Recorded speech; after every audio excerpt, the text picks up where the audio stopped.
Tonight we're turning away from kings and conquerors to sit quietly in a stone shelter where a fractured bone means life or death. No doctors, no medicines, just the sound of breath held tight, as someone does their best not to scream while the bone is set back into place. Long before writing, kingdoms, or even metal tools, early humans understood one thing very well: bones break. It didn't take much: a fall from a tree, a bison that kicked the wrong way, or a simple misstep while running through rocky ground. And when a bone broke, survival wasn't guaranteed. A snapped leg or shattered arm meant you couldn't hunt, climb, gather, or defend yourself. But remarkably, evidence shows that early humans didn't simply leave their injured behind. They treated them, not always successfully, not always gently, but there was care. And that changes how we think about them. Let's begin where most injuries probably happened: out there in the wilderness. Picture a Neanderthal slumped against a stone wall, breath ragged, leg twisted unnaturally beneath them. Their tribe gathers. Someone, perhaps with more experience or just more nerve, feels the bone. It's broken.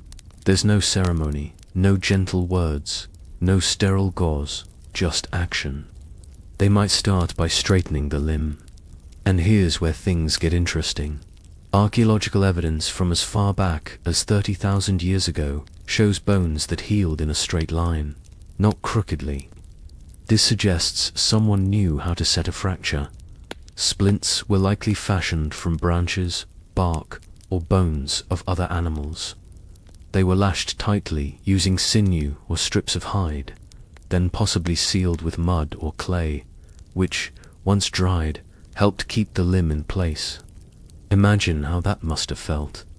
No painkillers, no antiseptic, just trust in the people around you. If you were lucky, the break was clean. If not, things got more creative.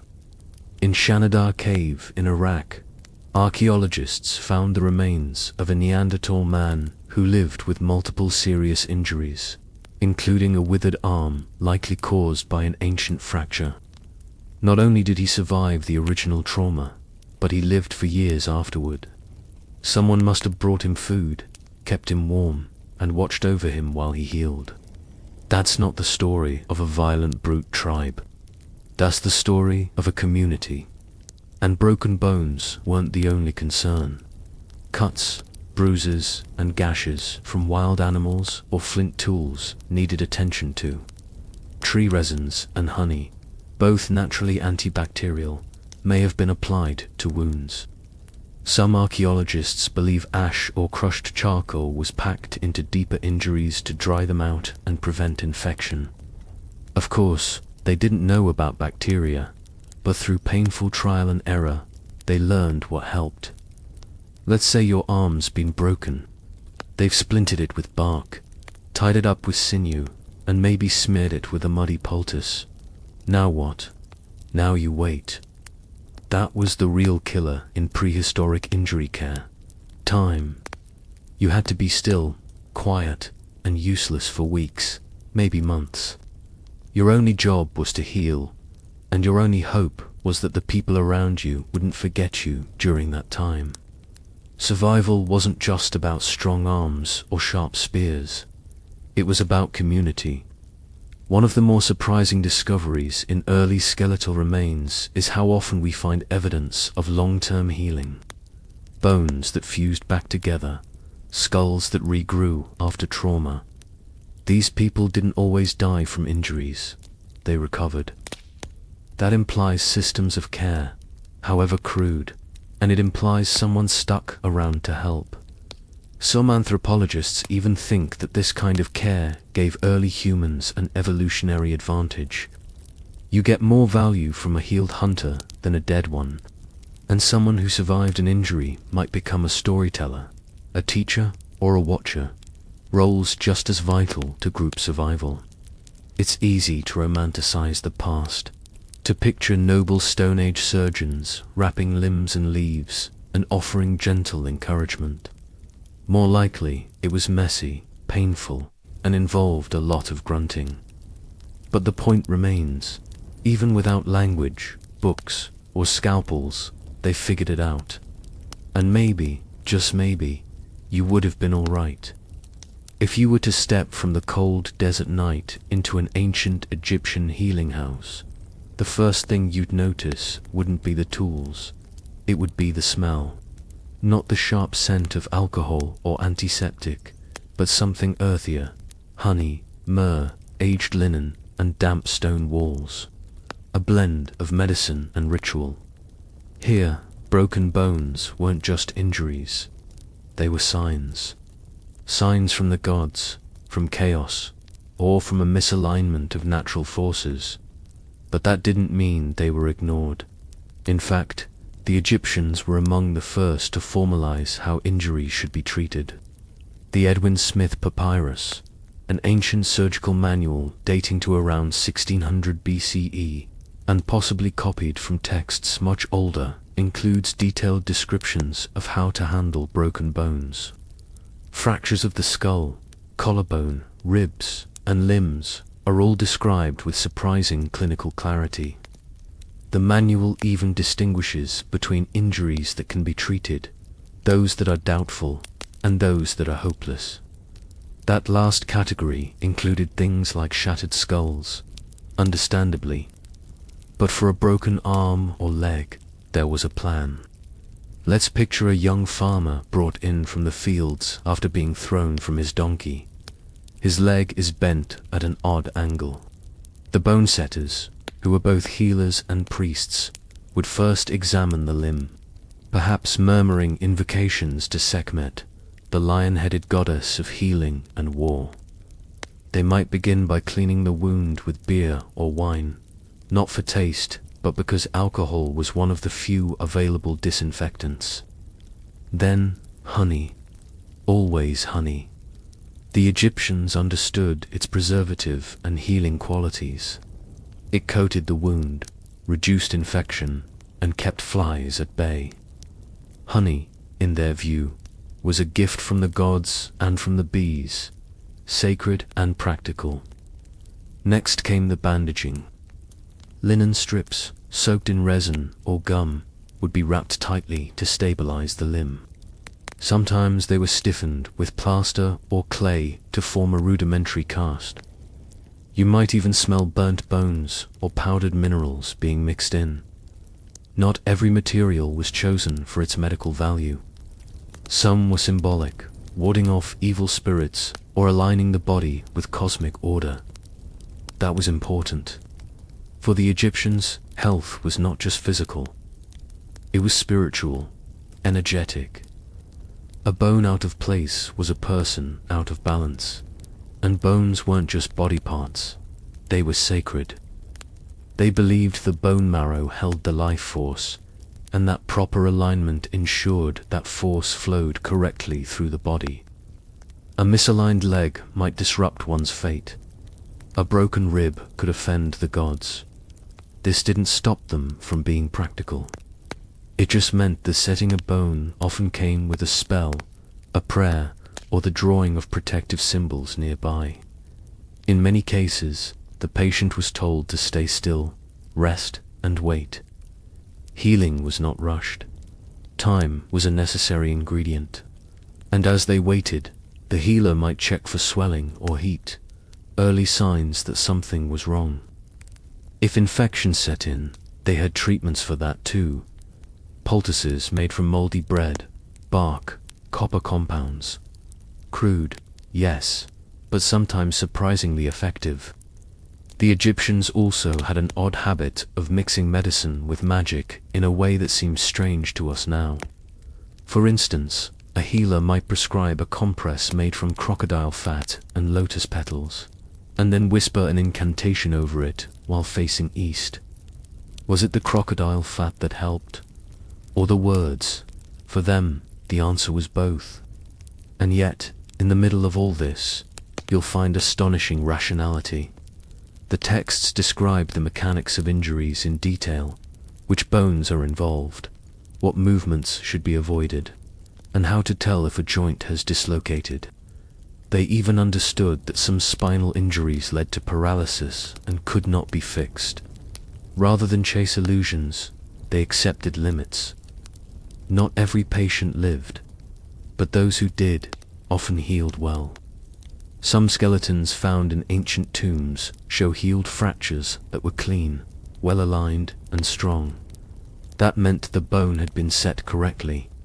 It meant someone cared enough to watch over them for weeks, perhaps months. If you imagine yourself there, lying on a woven mat, your leg propped up, the air heavy with incense and the buzz of flies, it's easy to feel the weight of waiting, the ache in your bones, the itch beneath the bandage, the hum of ritual outside. You weren't alone. A healer would visit, sometimes with more herbs, sometimes just with words. And in that place, words mattered. Words healed. Words kept evil away. When your cast was finally removed, when the swelling had gone down and the limb could bear weight again, there was likely no grand celebration. Just a quiet return to the rhythm of daily life, tending fields, baking bread, feeding animals. But you'd walk differently, not just because of the limp, because you'd been cared for, watched over, and pulled back from the edge, not by modern science, but by something older. Not perfect, not painless, but enough. Somewhere on the jagged cliffs of a forgotten battlefield, a soldier lies with a shattered leg. Dust coats his face, blood mats his tunic, and the chaos of combat hums faintly in the distance. But above him kneels a man not holding a weapon, but a simple cloth and a calm mind. This is Greece in the classical age, a time of philosophers, where bones were broken almost as often as ideas, and the battlefield was both a proving ground for warriors and an operating theater for the earliest physicians. Greek medicine had its roots in Egypt, Babylon, and even folk remedies passed through generations. But something changed here. The Greeks began to ask why. Why do bones break in certain ways? Why does one wound heal while another festers? Why do some people survive injuries that kill others? One man in particular made a name for himself by refusing to credit the gods for every ailment. His name was Hippocrates. You've probably heard of him, and he's often called the father of modern medicine. He and his followers believed illness came from natural causes, not divine punishment. And when it came to broken bones, they treated them with reason, not ritual. On the island of Kos, or perhaps on the edge of a battlefield, a Hippocratic physician might approach a patient with quiet determination. The first thing he would do: observe. He'd listen, press gently on the swollen area, feel for dislocation, and note whether the injury was fresh or several days old. The Greeks were early masters of diagnosis. Then came traction, an idea surprisingly advanced for its time. If a limb was broken, they understood that the muscles around it would tense and pull the bones out of line. So they created systems of weights and pulleys, sometimes just ropes and stones, to gently stretch the limb and relax the muscles. This allowed them to realign the bones properly. Once set, the limb was wrapped tightly with linen soaked in wine or vinegar, both used for their cleansing properties. Splints made from carved wood or reeds were fastened with leather straps. The patient was then immobilized, ideally lying flat and still, which, in wartime, wasn't always possible. The Greeks didn't have anesthesia, of course, so procedures were swift. When possible, they treated in public spaces, not private homes. Medicine was considered a form of knowledge to be shared, debated, even watched. In some cities, healers would perform demonstrations of techniques, showing how to set bones, drain wounds, or ease a dislocated shoulder. A curious kind of classroom, with more groaning. Greek physicians also believed in the four humors: blood, phlegm, black bile and yellow bile, which they thought needed to be in balance for health. While we now know this theory was off the mark, it still led to useful practices, monitoring fevers, draining abscesses, and encouraging rest. And when it came to trauma care, they were surprisingly hands-on. Let's say your leg was broken in a skirmish outside Thebes. You were carried on a litter to a nearby temple or physician's house. A student might read aloud from a scroll as your injury was examined. Wine might be poured for pain. You'd hear the rasp of a knife being sharpened. Maybe you closed your eyes and hoped it wasn't meant for you. If infection set in and a limb began to blacken or swell with pus, they could do little. Amputation was known but rare. Most simply didn't survive it.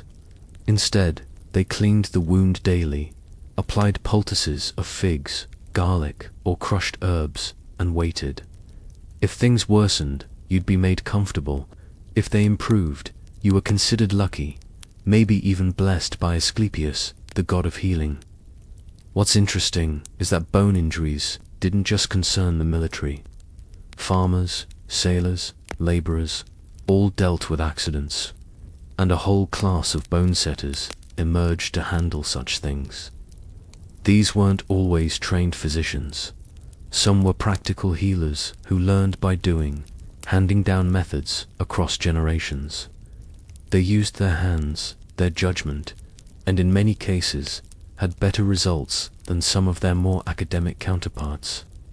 For a fractured collarbone, one common Greek method involved placing a small wooden ball in the armpit and binding the arm to the body. The pressure would push the bone back into place while immobilizing the shoulder. It worked more often than not. There was also a technique for dislocated hips, hanging the patient upside down, using gravity and the weight of the body to slip the joint back into place. Not exactly spa treatment, but sometimes effective, and probably unforgettable. Greek physicians documented everything. Galen, who came later during the Roman era, was heavily influenced by them. But even before him, records from the Hippocratic corpus show diagrams of bones, notes on healing times, and surprisingly detailed protocols for splinting and bandaging. In the end, what separated the Greeks was not just what they did, but how they thought. They believed injury had causes, that bodies could be studied, that outcomes could improve with skill. And while they didn't always succeed, their calm approach to chaos, their belief that even a shattered femur had a solution, was something new. The patient in the dust, if he was lucky, he woke to a splint, a bandage, and the sound of sandals walking away over gravel. A sign that, for now, he'd live. Now walk with me a little farther down history's uneven path, to a place where sandals give way to leather boots, and marble gives way to brick and blood. We're in the world of ancient Rome, organized, ruthless, and surprisingly efficient when it came to keeping their soldiers alive long enough to fight again. The Roman Empire didn't just conquer with swords, it conquered with systems. And within those systems, injury treatment became a matter of cold practicality. A wounded soldier wasn't just a person, he was an asset, a tool, a body that needed repairing so it could be returned to duty, preferably with all limbs still attached. You'll find no sympathy in a Roman field hospital, but you will find technique. The Romans were proud of their medical knowledge, much of it borrowed and adapted from the Greeks. Galen, the famed physician who served in the gladiator schools, looms large here. His writings shaped medical thought for over 1,000 years, and much of what he knew came from treating men who were stabbed, bludgeoned, crushed, and mauled on a daily basis, not from theory, but from experience. Imagine you're a Roman legionary on campaign in northern Gaul. You've taken a blow to the forearm, and it's clearly broken. The bone is visible, the skin torn. You're dragged to the valetudinarium, the military hospital, a wooden structure on the edge of camp, smelling of smoke, iron, and old wounds. There are no soft beds, no nurses in white, just rows of pallets, men groaning quietly, and a physician with rolled-up sleeves and a belt of sharp tools. First, he inspects your arm, perhaps with the aid of an assistant. They'd wash the wound with vinegar or salt water, not out of kindness, but because it worked. It stung like betrayal, but helped prevent infection. If you were lucky, the bone hadn't shattered into too many pieces. If not, a decision would be made quickly. The Romans weren't shy about amputation. If a limb was too damaged, it was removed. Not ceremoniously, not with much warning, just a swift, practiced motion. But if the bone could be saved, the doctor would clean the fragments, align them as best he could, and begin binding. Roman splints were often made of wood or metal, cushioned with linen or wool. The arm was immobilized, sometimes even suspended from a frame to prevent movement, and then waiting. Recovery was not guaranteed, but many did survive. The Roman military had rules in place for post-injury care. Soldiers were given rations, rest, and time, because a mended man was better than a dead one. But that was just the army. In the streets of Rome, things were less precise. There were physicians, yes, but also freelance bone setters, barbers, midwives, and herbalists. Treatment depended on your reputation. A noble could summon a personal physician, often Greek, while a slave might be treated in the kitchen, if at all. Slaves injured on the job were patched up with minimal concern. A dislocated joint might be pulled roughly back into place. A broken leg might be braced with rope and whatever sticks were nearby. Painkillers were crude, wine, opium, or simply biting down on a cloth. For many, there was no healing. There was only functioning enough to keep working. Still, even among the poor, knowledge moved. There were common remedies for swelling, cabbage leaves, vinegar wraps, even crushed snails. Broken noses were snapped back into place with the flat side of a knife. Fingers were set using twigs and tied with thread. Galen himself believed in both theory and observation. He dissected animals, studied skeletons, and treated injuries with a combination of intellect and bloody trial and error. He emphasized balance, like the Greeks, but also anatomy. He drew diagrams of muscles, bones, and nerves. And while some of his conclusions were wrong, many of his methods worked. Roman medical kits have been discovered in archaeological digs, compact sets of tools in bronze or iron, forceps, scalpels, hooks, bone levers, not so different from what you might see today, minus the sterile packaging. They were often carried by army medics or professional healers, and each tool had a specific role in tending to trauma. Trepanation, or drilling into the skull, was practiced here too, usually in cases of head trauma or swelling. It was dangerous, of course, but not unheard of. There are accounts of patients surviving the procedure. Not everyone, but enough to show it wasn't blind experimentation. And Roman doctors had to write everything down.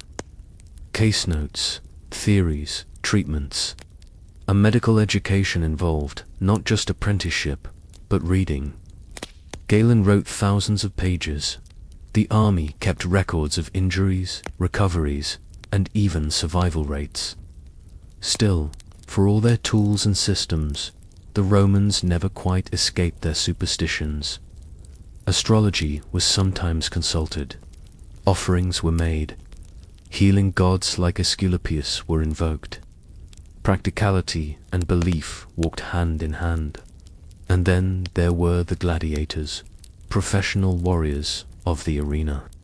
Their injuries were constant, and the need for rapid recovery was urgent. Physicians assigned to them became specialists in trauma. They learned how to stitch deep cuts, how to drain wounds, how to wrap ribs and reset fingers. These weren't gentle doctors.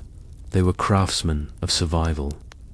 Imagine standing in one of those underground chambers, surrounded by the smell of sweat and iron. Your arm bound in a stiff splint as a surgeon dabs it with wine and mutters that you'll fight again in 2 weeks. Maybe you believed him, maybe you didn't. But there was no applause, no rest. You'd been put back together, roughly, but effectively. And in Rome, that was good enough. If you were to trace your fingers across an ancient skull found in the highlands of Peru, you might feel something strange. A neat, circular hole, cleanly cut through bone, long since healed. A hole in the head. Not from violence, not from decay, but from surgery. Tonight we're talking about trepanation, one of the oldest known surgical procedures in human history, and one that defies modern assumptions about what ancient people could or couldn't do. This wasn't a fluke. It was deliberate, practiced. Sometimes it even worked.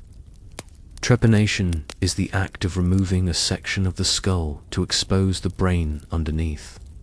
Not to extract anything, not to fill it with herbs or stones, but to relieve pressure, pain, or what was believed to be an unwanted force. And while that sounds unthinkable now, and certainly painful, it's found all over the world. From ancient Peru to Mesopotamia, from parts of Europe to sub-Saharan Africa, people were cutting into skulls for thousands of years. Let's begin in the Andes. High altitude, low oxygen, a place where the wind never really stops moving. Here, the Paracas and Inca cultures became experts at this strange and dangerous procedure.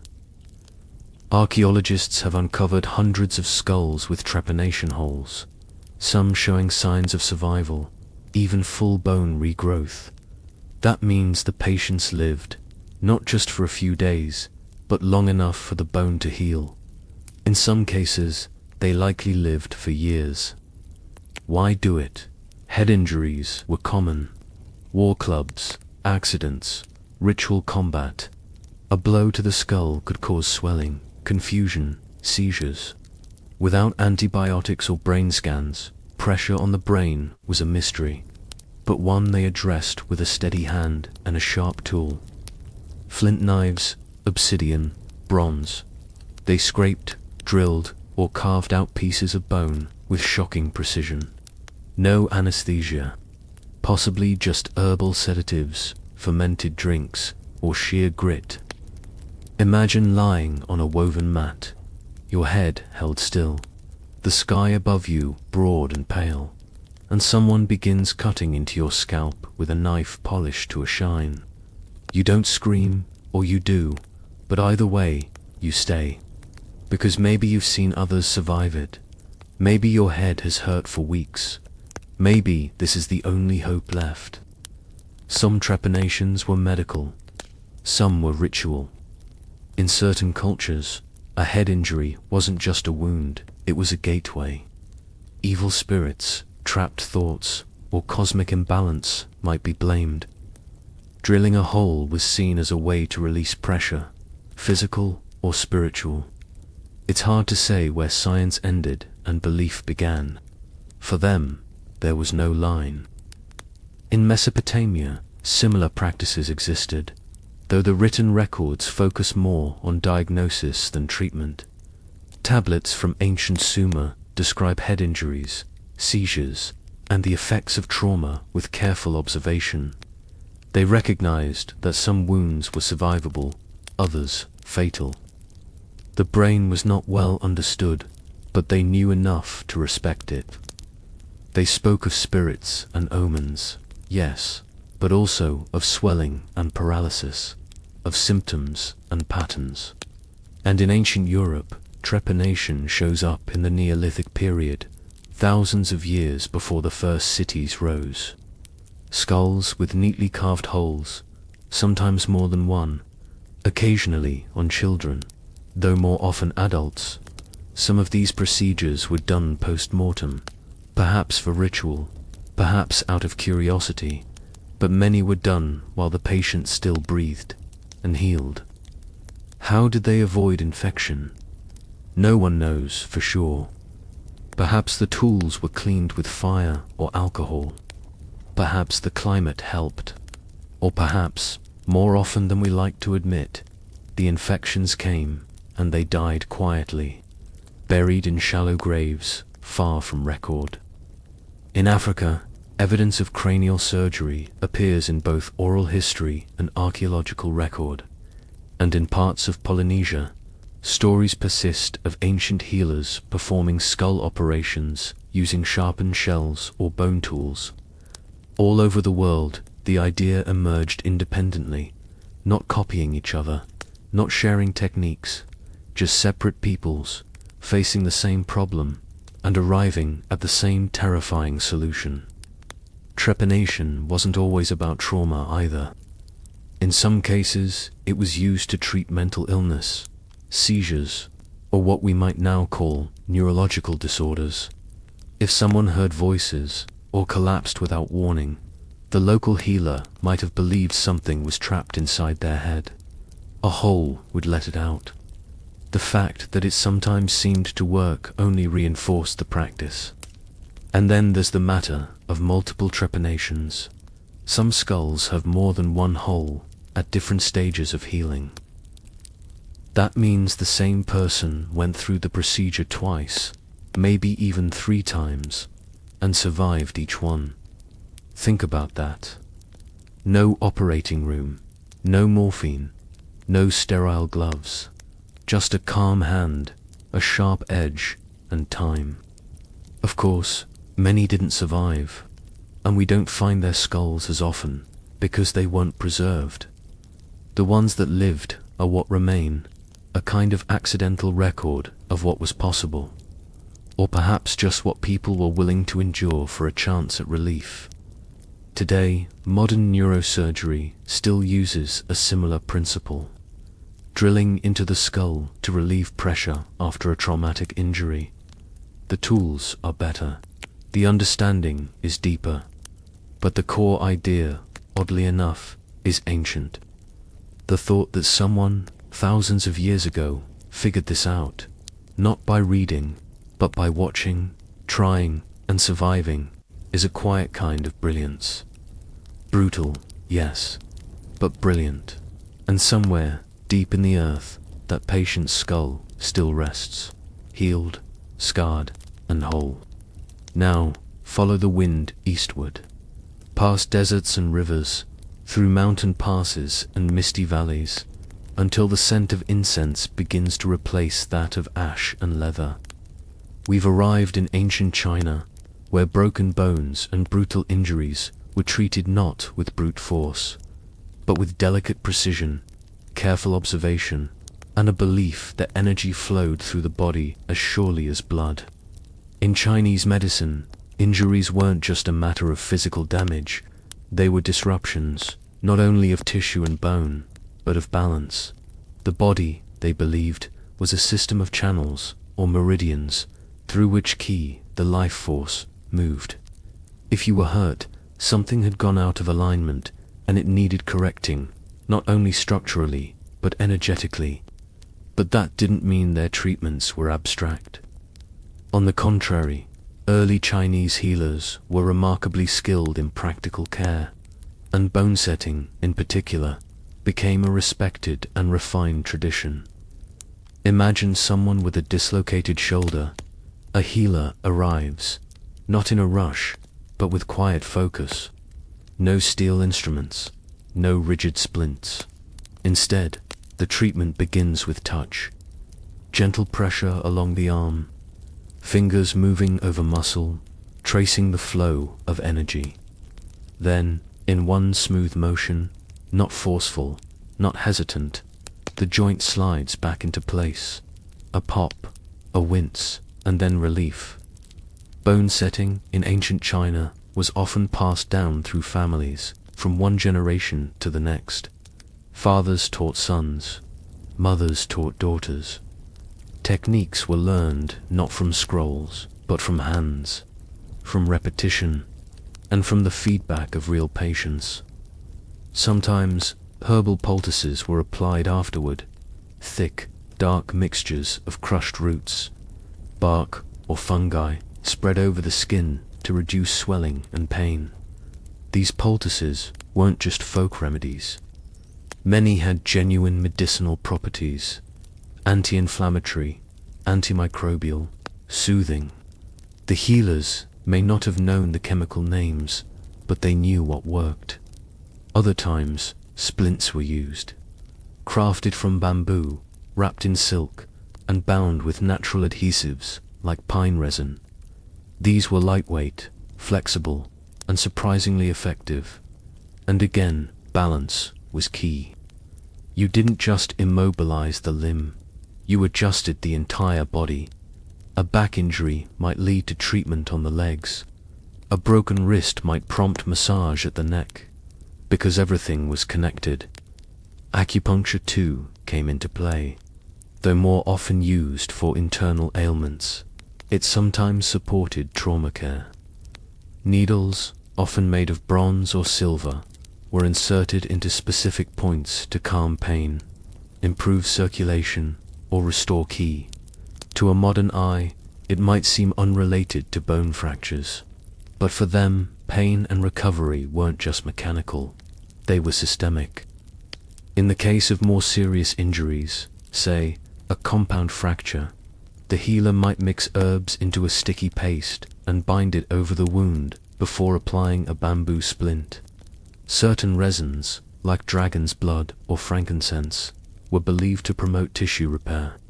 And while the name dragon's blood might sound mythical, it refers to the bright red sap of certain trees, used for centuries in traditional healing.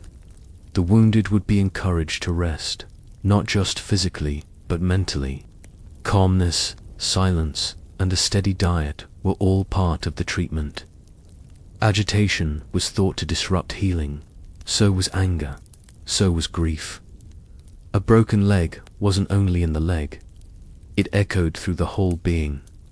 And then there were the martial artists.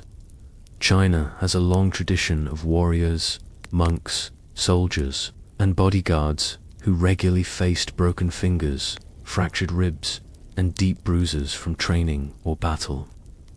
These men didn't always go to scholars or doctors. They went to the Dit Da healers, practitioners of full-hit medicine. These were specialists in trauma, experts at resetting bones, treating sprains, and restoring mobility. A Dit Da practitioner might carry a satchel of tools, powders for bruises, ointments for swelling, and knowledge of pressure points that could stop a spasm mid-motion. Their formulas were secrets, sometimes passed only to a single apprentice. Many are still used today, sold in amber bottles in martial arts shops. They smell strong, camphor, menthol, maybe wintergreen, but they've been doing the job for centuries. Traditional Chinese medicine also emphasized rehabilitation. After a break, the goal wasn't just to survive, it was to return to full strength. Gentle movement, breathing exercises, and massage were used to bring blood back to the area and prevent stiffness. In this way, recovery wasn't an afterthought. It was part of the process from the start. And there was something else: observation. Chinese physicians were meticulous record keepers. They categorized injuries, noted healing times, tracked which herbs worked for which types of pain. They understood that age, diet, and mood all influenced recovery. They didn't have X-rays or bone scans, but they had centuries of collective experience. They didn't always succeed, of course. Infection was a constant threat. Gangrene could set in. A shattered femur might be too far gone to save. But when they did succeed, they often did so in ways that would still impress a modern doctor. And through it all, their approach remained consistent: gentle, methodical, and deeply patient. No rushed surgeries, no harsh resets, just time, touch, and trust in the body's natural ability to heal with a little guidance. You can almost picture it. A quiet room, paper walls filtering in soft light, the scent of herbs rising from a warm compress, and the steady voice of a healer guiding you through your recovery. Not a hospital, not a battlefield, but a space for healing in every sense of the word. Now we journey south, across jungles and rivers, to the Indian subcontinent, a place of color, complexity, and an ancient medical tradition that still echoes today. Here, among winding village paths and temple courtyards, the practice of Ayurveda flourished, and within it, a remarkably advanced approach to injuries, fractures, and physical trauma. Ayurveda, often translated as the science of life, wasn't just about herbs and chants. It was a comprehensive system of medicine, developed over thousands of years, and among its many insights, it paid close attention to the mechanics of the human body, bones, joints, muscles, and how to fix them when they failed. One of the foundational texts, the Sushruta Samhita, written over 2,000 years ago, contains detailed surgical techniques, anatomical knowledge, and specific instructions for treating broken bones and dislocated joints. Its author, Sushruta, is often called the father of surgery. But he wasn't working in an operating theater. He was likely working under open skies, with steady hands, sharp tools, and unwavering patience. Let's begin with fractures. A patient with a broken limb would first be assessed for swelling, deformity, and loss of function. There was no X-ray, but there was touch. A healer might gently manipulate the area to determine the nature of the break, whether it was simple or compound, clean or crushed. The classification system wasn't primitive, it was thoughtful. Fractures were described by type and severity, with specific treatments prescribed for each. Next came reduction, realigning the bone. This might involve manual traction, using steady pressure to guide the bones back into place. If the break was severe, assistance might help. A strong rope, a bit of leverage, and firm hands that knew just how far to go. Then, immobilization. In India's warm climate, the materials available were ideal for splinting. Bamboo strips, tree bark, stiffened cloth. These were wrapped around a limb and secured with herbal pastes that dried into a hard cast. Sometimes, a paste made from flour, egg white, and medicinal herbs was applied directly to the skin before the splint was added, an ancient version of orthopedic plaster. And then came the herbs. So many herbs. Turmeric to reduce inflammation, neem for infection, sandalwood paste for cooling, castor oil to keep joints supple during recovery. Many of these are still used today, not just in folk remedies, but in over-the-counter creams and pharmaceutical treatments. Infection was always a risk, especially with open wounds. But Ayurveda had strategies. Honey, already known for its antiseptic qualities, was sometimes applied. So were crushed copper compounds or herbs like ashwagandha, mangista, and horitaki, each with a specific purpose, whether to stimulate healing, fight off bacteria, or simply keep the skin calm. Now, imagine something more dramatic. Not a fracture, but a serious wound, maybe from a blade or a fall. Bleeding, torn flesh, exposed muscle. Sushruta described over 100 types of surgical instruments, including scalpels, forceps, needles, and probes. Many were modeled after animal shapes, the beak of a bird, the curve of a snake, designed to move gently through the body's contours. Wounds were cleaned with boiled water or wine, then stitched, but not always with thread. One technique involved using live ants. The healer would gently press the edges of the wound together, place a large ant on the skin, and let it bite down. Once the jaws clamped shut, the body was pinched off, leaving the head in place.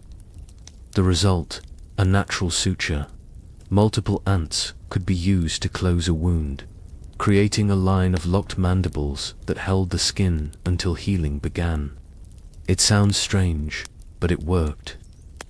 Ant jaws are strong, and their enzymes helped seal the wound. Even today, surgeons marvel at how intuitive that method was. Skin grafts and reconstructive surgery were also described. If someone lost part of their nose, a not uncommon punishment in ancient times, tissue from the cheek or forehead could be used to reconstruct it. The technique was astonishingly precise and predated similar practices in the West by centuries. For a society without modern tools, their surgical knowledge was far from rudimentary. Pain management, too, was considered. While there were no narcotics in the modern sense, Ayurvedic texts mention sedatives made from herbs like opium poppy, nux vomica, and cannabis. These were used carefully, often as part of a warm drink or paste, applied to calm the nerves before treatment. And healing didn't stop at the surface. The patient's diet would be adjusted. Spicy, oily foods avoided. Cooling porridges, broths, and herbal teas were given to promote internal balance. Meditation, breathing exercises, and even mantras might be prescribed, not out of superstition, but to calm the body and steady the mind. Ayurveda believed in the power of time. No injury could be rushed. Bones needed rest, movement needed to return slowly, and the body needed to be observed constantly. If swelling returned, if the skin grew hot, if pain worsened, these were signs the balance was still off. And behind every treatment was the belief that the body was wise. It wanted to heal. The healer's job was not to force it, but to guide it, gently, patiently, and with great respect. Picture a veranda in the early morning, shaded by tall palms. A young man sits with his legs stretched out before him, splinted and wrapped.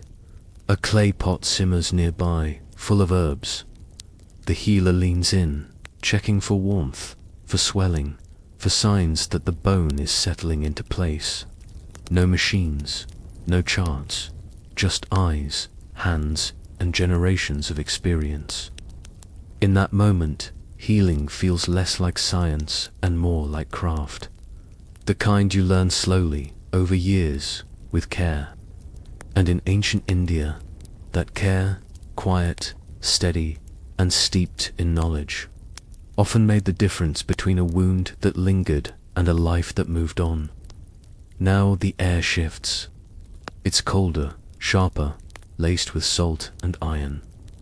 We've sailed north, through grey waters and restless tides, into the realm of the Norse, the Vikings. These were not gentle people by reputation. Their legends are soaked in blood. Their gods crave courage, and their injuries well. They were frequent, often severe, and rarely clean. But violence wasn't all that defined them. Among the axes and longboats, the sagas and battles, there was also practicality. The Vikings, like all who lived by the sword, and hammer and shield, knew that survival didn't end at the battlefield. It often began afterward. In the moments when a man staggered back to camp with a shattered rib or a leg that bent the wrong way. So, how did the Norse treat broken bones? There were no hospitals in the frozen fjords, no formal healers in white robes, but there were people who knew how to help. Folk healers, elders, midwives, those who had seen what works and what doesn't. And just like the rest of Viking life, bone setting was handled with a kind of rough, functional wisdom. Imagine a raider struck across the chest with the blunt end of a club. His ribs are cracked. Breathing is shallow and painful. A healer wraps his torso tightly with wool soaked in a warm broth of herbs, maybe yarrow, maybe thyme, to reduce swelling and keep the ribs from moving too much. He's told to stay still, not to shout, not to laugh. The pain will ease in time, or it won't, but the wrapping will help. That, and luck. Injuries from battle were common, but so were domestic ones. Farming, chopping wood, building ships, all brought risks. Bones were broken, joints twisted, backs thrown. If you were fortunate, someone nearby knew how to handle it. Broken limbs were straightened quickly, sometimes with the help of others to hold the patient down. Sometimes with a strong drink first, mead or ale, often brewed thick and dark. No time for ceremony. A straight bone was easier to heal than a crooked one. Wooden splints, softened leather, and wool cloth were used to keep the limbs still. The bindings were adjusted often. Too tight, and the flesh would blacken. Too loose, and the bone would shift. Infection was feared. They didn't have a word for bacteria, but they knew what rot smelled like. Honey was used, as in other cultures. So was moss, particularly sphagnum moss, which grows abundantly in the bogs of Scandinavia and has natural antiseptic properties.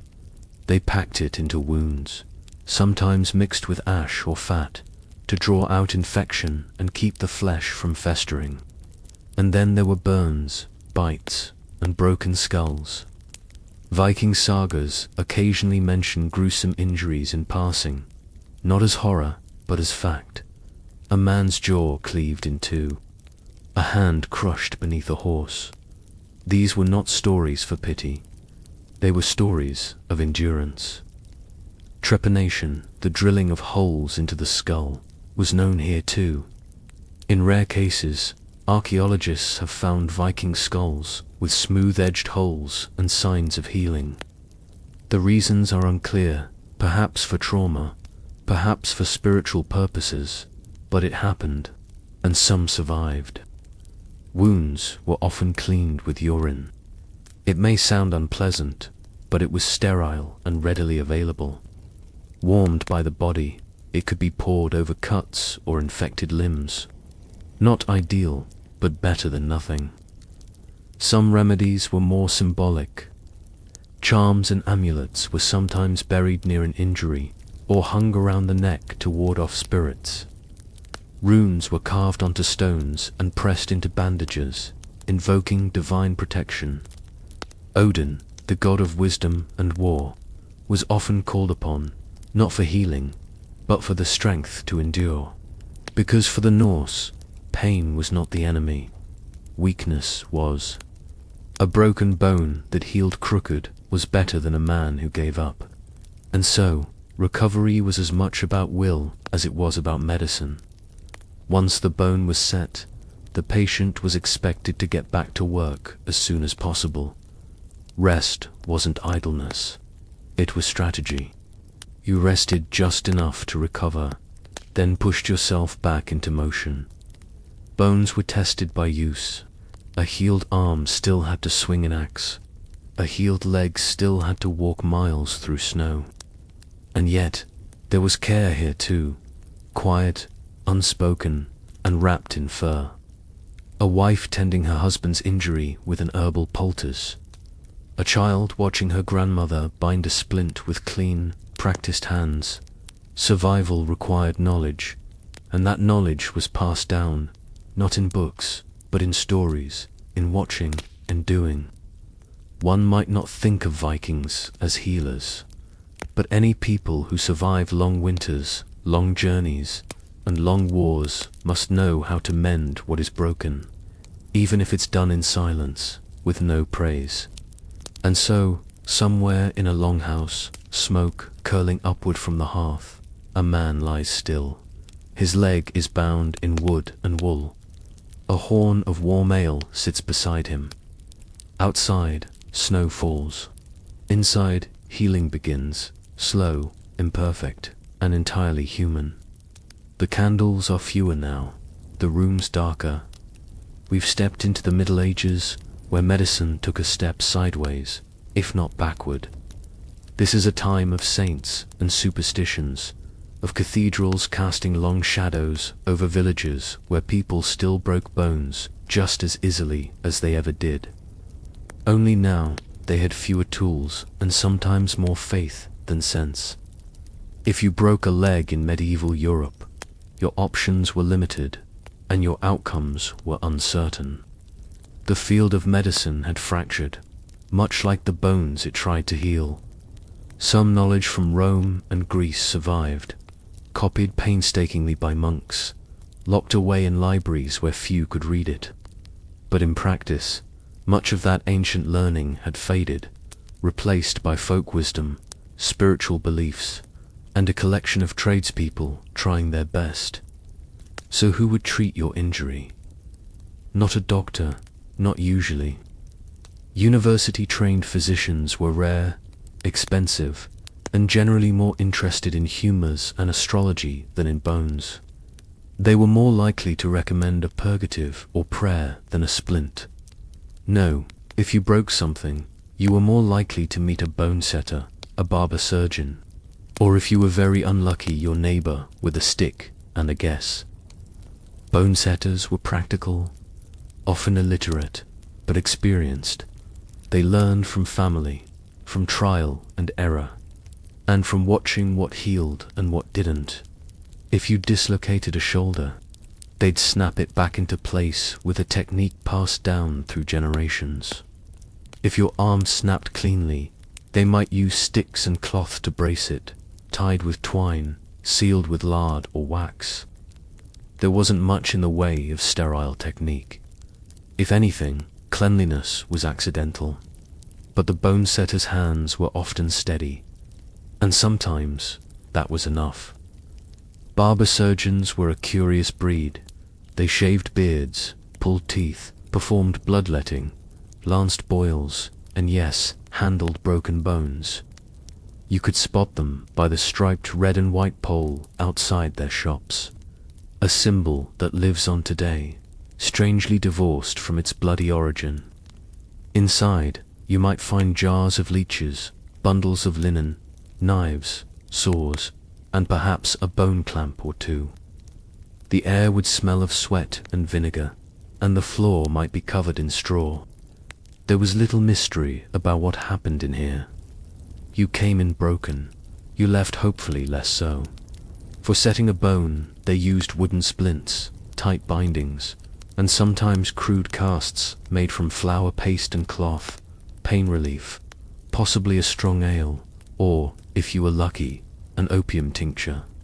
If not, you simply gritted your teeth and screamed into the sleeve of your tunic. There were cases of more advanced care in monasteries. Some monks studied old Roman and Greek texts and preserved a bit of the science. These infirmaries were cleaner, quieter, and somewhat more thoughtful if you made it to one. They used herbs to reduce swelling, poultices to draw out infection, and honey to prevent wounds from rotting.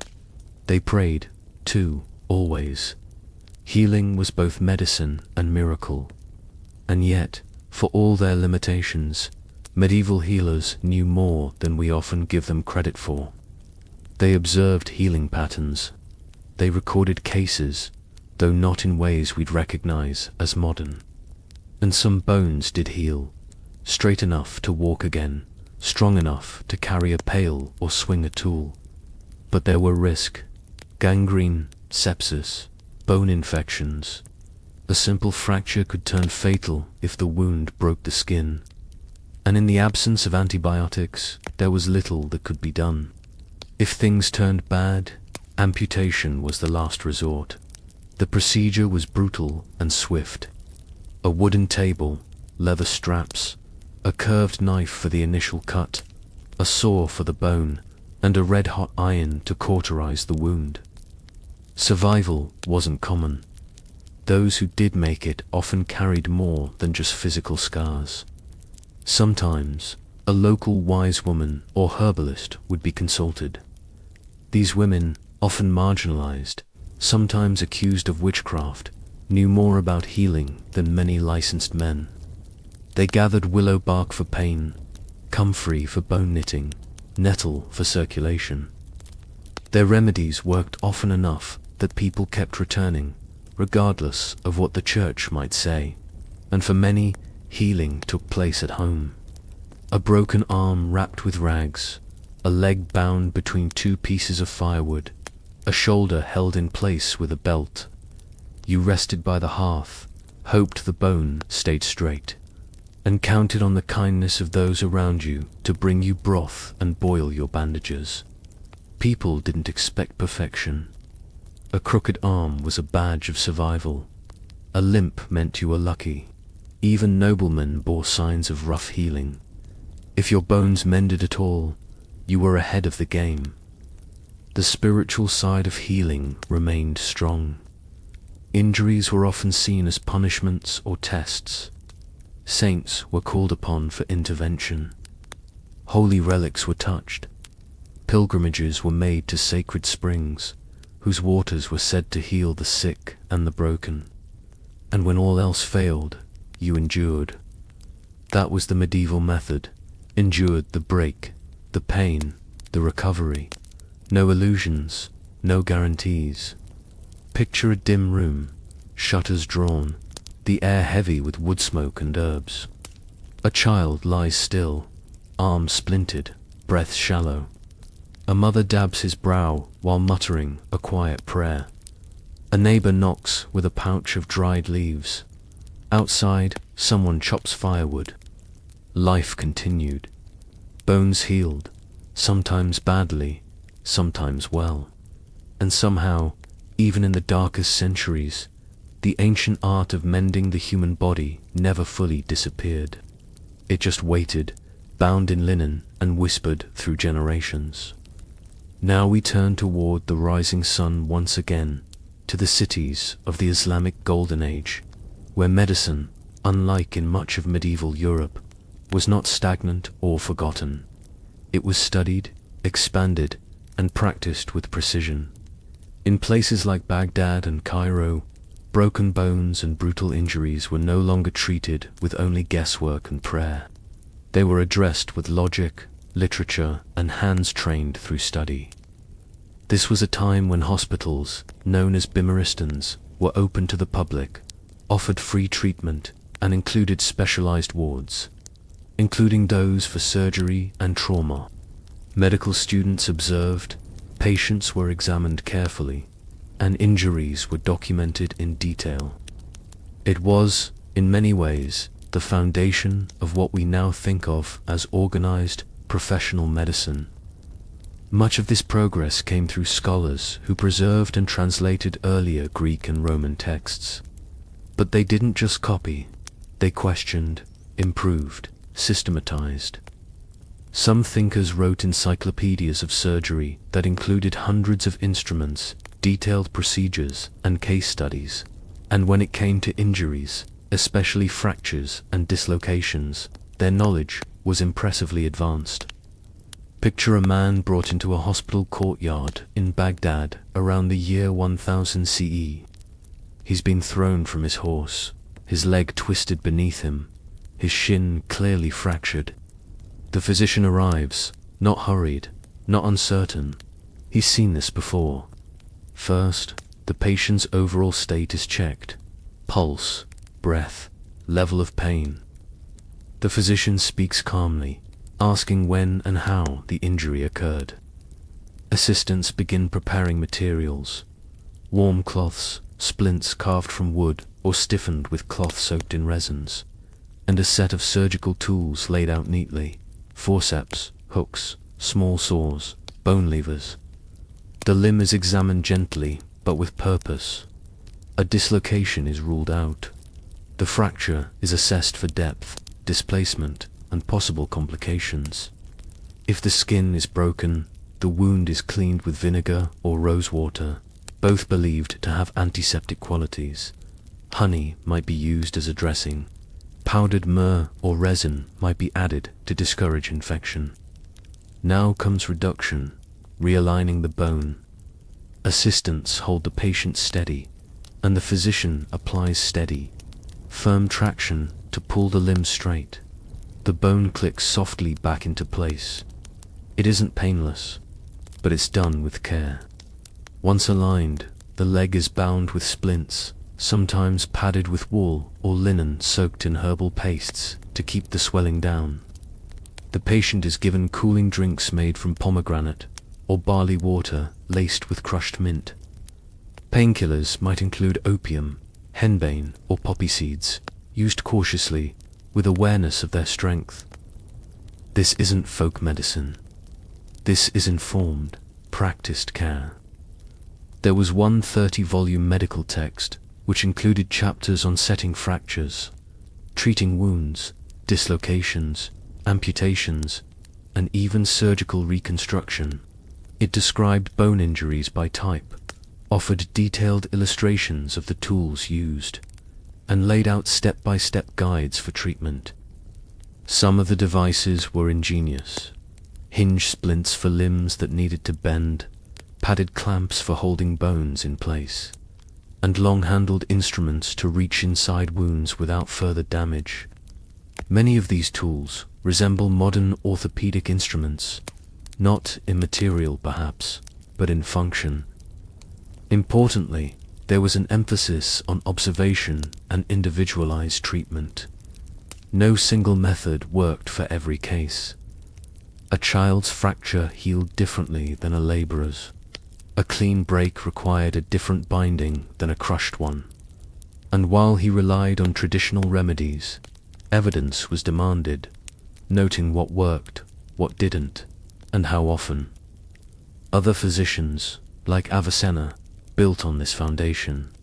His canon of medicine became a standard text across Europe for centuries.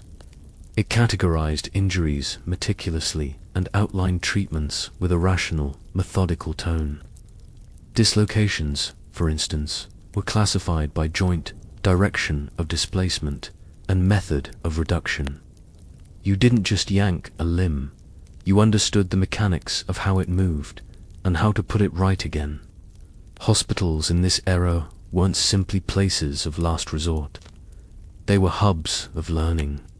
Students observed procedures, assisted in surgeries, and kept records. Patients were separated by illness or injury type, improving both care and cleanliness. There were even rudimentary forms of physical therapy, with exercises prescribed to regain movement after immobilization. Infection control was still rudimentary, but steps were taken. Tools were cleaned. Wounds were not left open. Healing herbs were used with intention. And follow-up care was common. Patients returned for rewrapping, resetting, or gradual removal of splints. Not everyone had access to this level of care, of course.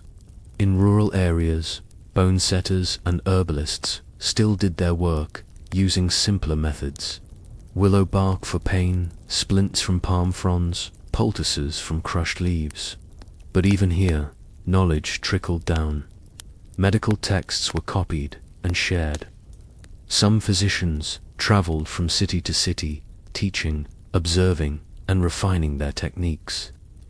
Injuries were also seen as a matter of ethics. Physicians were bound by codes of conduct to cause no harm, to treat the poor as well as the rich, to prioritize the patient's recovery over prestige. There was no glamour in mending a broken leg, but there was respect. And so, in this world of minarets and manuscripts, fractured bones were not feared as omens or signs. They were puzzles. Challenges to be solved with logic, precision, and above all, care. Imagine recovering in one of those hospitals, your leg bound neatly, the air scented with herbs and ink, the quiet murmur of students discussing your case. You're not just resting, you're part of a long tradition of healing. A tradition that remembered what Greece and Rome had begun and carried it forward with clarity. Now, step away from the cities, away from textbooks, scrolls, and formal hospitals. The next chapter in this long, quiet history of healing takes place under open skies, beside riverbanks, in huts of bark and clay, and among communities who pass their knowledge not through writing, but through watching. We're talking about indigenous medicine. Across the world, long before and long after the rise and fall of empires, indigenous people treated broken bones, cuts, burns, and trauma with remarkable resourcefulness. Their materials came from the land. Their techniques were shaped by necessity, and their success stories are written in bones that still show clean healing thousands of years later. Let's begin in North America. Among the Native American tribes, medical knowledge was deeply woven into spiritual and ecological understanding. Injuries were treated not just by applying herbs, but by respecting the body's connection to the earth. Yet the approach was also highly practical. If someone fell from a horse, broken an arm, or dislocated a shoulder, a healer might start by preparing a poultice. Crushed comfrey leaves were common, known as bone knit.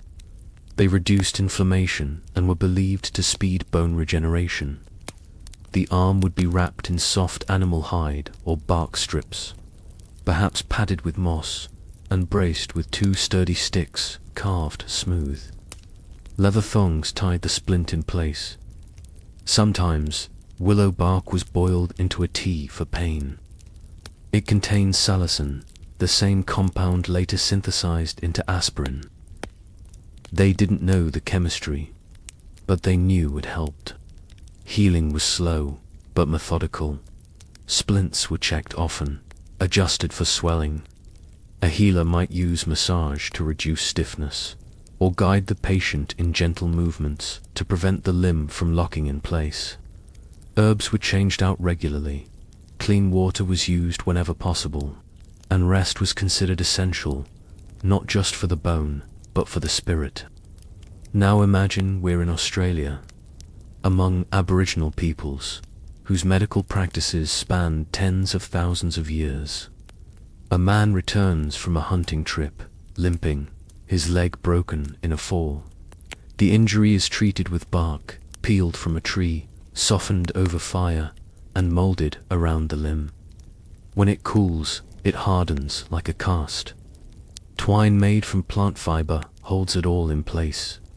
For pain, a mix of eucalyptus oil and ash is rubbed into the skin. For swelling, mud infused with crushed herbs might be applied. The patient is laid on a bed of soft leaves, shaded from the sun. There is no rush. Recovery is not a race. It's a cycle, watched over by elders, guided by memory. There's evidence that in some Aboriginal groups, bone setters developed specialized knowledge, learning to identify misaligned joints by touch alone, and using body weight and leverage to adjust them.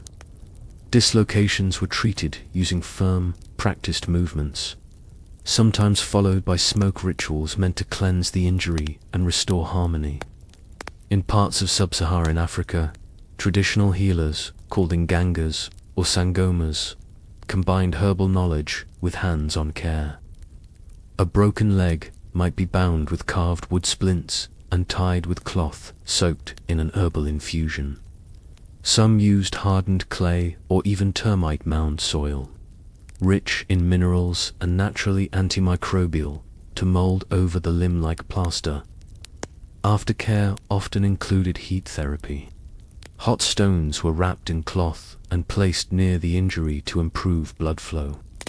Bones were gently realigned during the process, often accompanied by chanting or rhythmic breathing.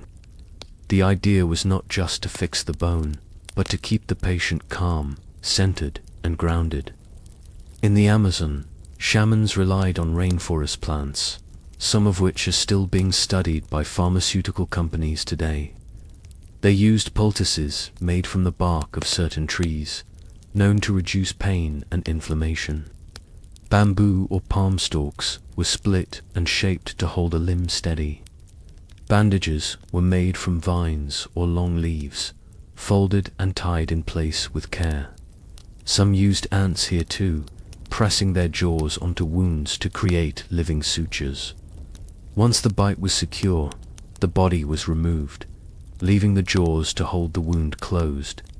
It's a technique found in distant parts of the world, developed independently. Evidence of quiet ingenuity, recurring again and again. In every one of these cultures, healing was a community effort. You didn't lie in bed alone. You were fed, washed, and visited. A grandmother brought herbs. A child sang. A hunter shared his portion of meat.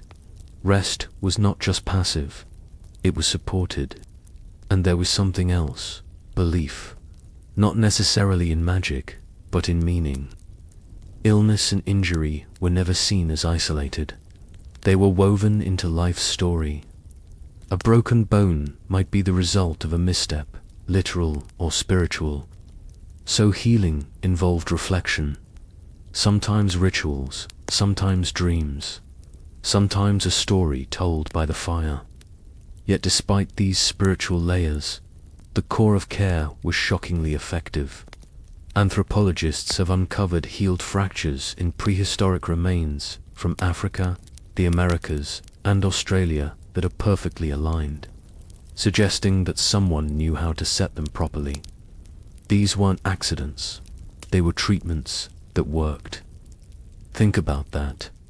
No surgical instruments, no hospitals, no degrees, just hands, herbs, and centuries of knowledge passed mouth to mouth, hand to hand.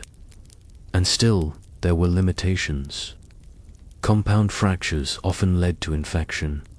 Severe head trauma was often fatal. If the break involved the spine or skull, outcomes were grim. But even then, care was offered. The patient was not abandoned. And that, perhaps, is the oldest medicine of all. Imagine the rhythm of healing in one of these communities. The rustle of wind through tall grass, the scrape of bark being peeled from a tree, the low hum of a song not to entertain, but to calm. A broken bone slowly knitting beneath a wrap of clay and leaf. It didn't look like science, but it worked. And in many corners of the world, it still does. The final stretch in our quiet walk through medical history takes us into more familiar territory. But it's no less remarkable, because even in the age of electricity, antiseptic, and digital scans, the treatment of broken bones has remained, at its core, deeply human. Hands still set bones. Time still heals them. The difference now is precision and the long, slow climb that got us here. The birth of modern orthopedics didn't happen overnight. It didn't begin with a brilliant breakthrough or a sudden discovery. It was more of a crawl. 1,000 small improvements layered over centuries of trial, observation, and just enough humility to admit when something didn't work. In the 16th and 17th centuries, European medicine began to rediscover what had been known in the Islamic world and in ancient Greece.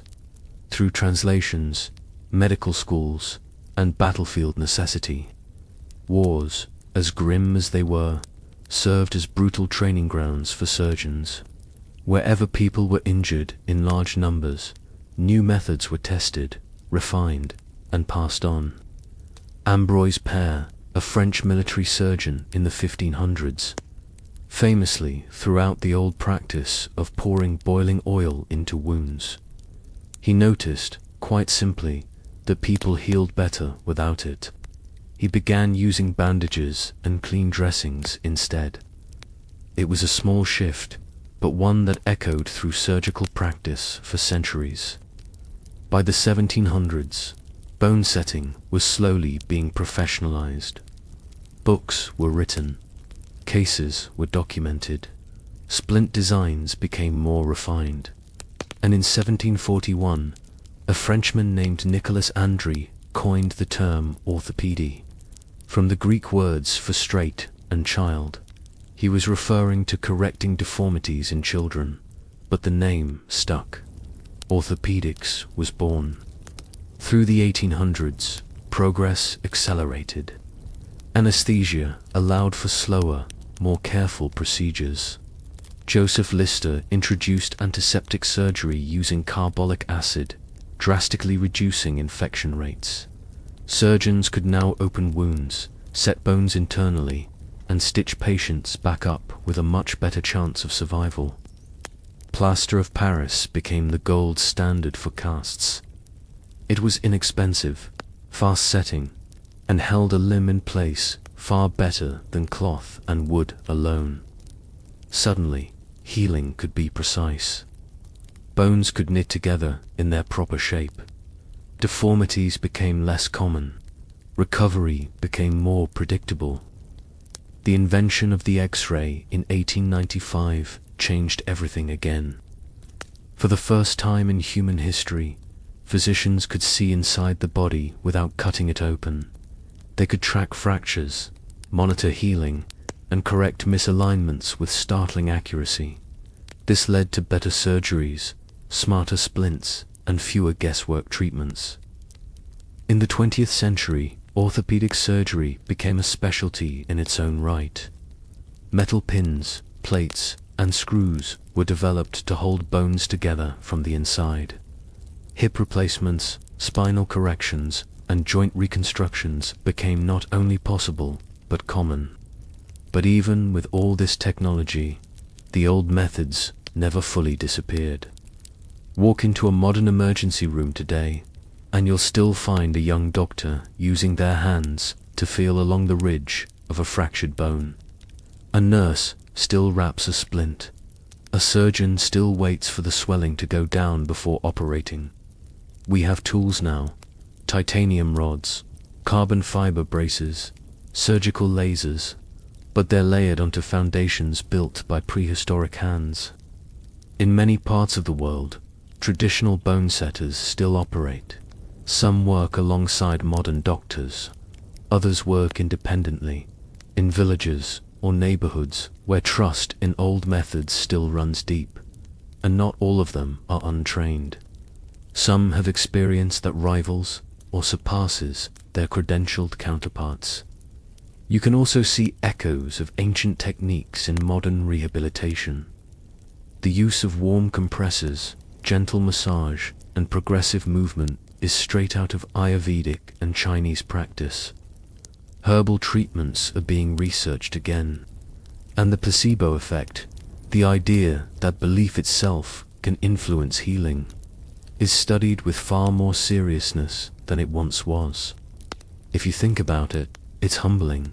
For all our machines and models, the body still heals at the same pace it always has. A fractured tibia takes weeks. A dislocated shoulder, days. No scanner can speed that up. No algorithm can replace rest. And there's something strangely comforting in that. Because whether you are a hunter in the Ice Age, a soldier in Caesar's army, a monk in a medieval infirmary, or a patient in a modern trauma center, the process has always been the same. You get hurt, you get help, you wait. You feel the bone begin to ache less. You notice movement return. You realize one morning that the pain is no longer the first thing you think about. That moment, that shift from injury to recovery, is as old as humanity itself.